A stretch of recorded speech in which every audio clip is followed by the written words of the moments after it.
fusion d'organisations est un processus de grande envergure. Pour assurer le succès de la fusion de deux ou plusieurs parties, il y a plusieurs facteurs de réussite. Mais tout commence avec une stratégie claire dans laquelle le client est central. Bij een fusie is een heldere strategie cruciaal voor die nieuwe organisatie. Die nieuwe organisatie gaan we uittekenen door te bepalen wat zijn de targetklanten, wat zijn de targetsegmenten en welke focus gaan we leggen in onze dienstverlening, in onze customer experience voor die targetsegmenten. Om die vlot te bedienen heb je natuurlijk ook een front office organisatie nodig waarin dat je die beide organisaties gaat samenbrengen. Zodat daar ook de processen, de systemen eigenlijk goed worden uitgewerkt. Les services externes de protection et prévention du travail SPMT et Arista ont décidé en 2012 de fusionner.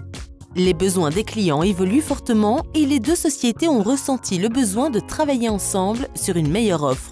Notre spécialité, c'est que nous sommes surtout actifs dans le monde des très grosses entreprises. Donc on doit avoir nous-mêmes une taille suffisante que pour répondre aux besoins de nos gros clients et avoir une implantation la plus locale possible. Mais d'un autre côté, il faut aussi qu'on puisse organiser nos services selon des spécialités.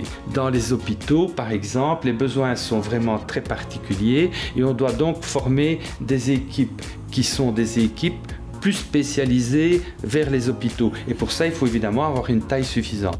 2 ans après le protocole d'accord, l'union SPMT-Arista était effective.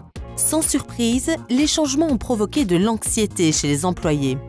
Un point qui me semble aussi très important quand on aborde un changement fondamental, c'est d'arriver tout au long du processus, depuis le départ jusqu'à l'implémentation et je pense pendant les 2 années qui suivent, à maintenir la confiance de tous les travailleurs de l'entreprise dans l'avenir de l'entreprise. Il est clair que dès qu'on change, ça crée une insécurité auprès des travailleurs et donc il faut toujours rassurer, communiquer et essayer de partager les raisons pour lesquelles on apporte des changements dans l'organisation de l'entreprise. Parce que la fusion repose sur des collaborateurs qui la concrétisent, les consultants d'entreprise qui accompagnent un tel processus essayent donc de faire participer les employés de diverses manières.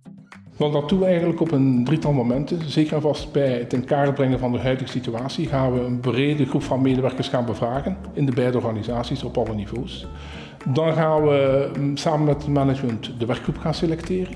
Die werkgroepen worden samengesteld en gaan eigenlijk voor ons ook de change agents worden informeel om de, laten we zeggen, de fusie uit te dragen. En 3 is dat je een communicatieplan gaat opzetten met de mensen van HR en interne communicatie, zodat je alle medewerkers kan bereiken met betrekking tot de status en de voortgang van de fusie.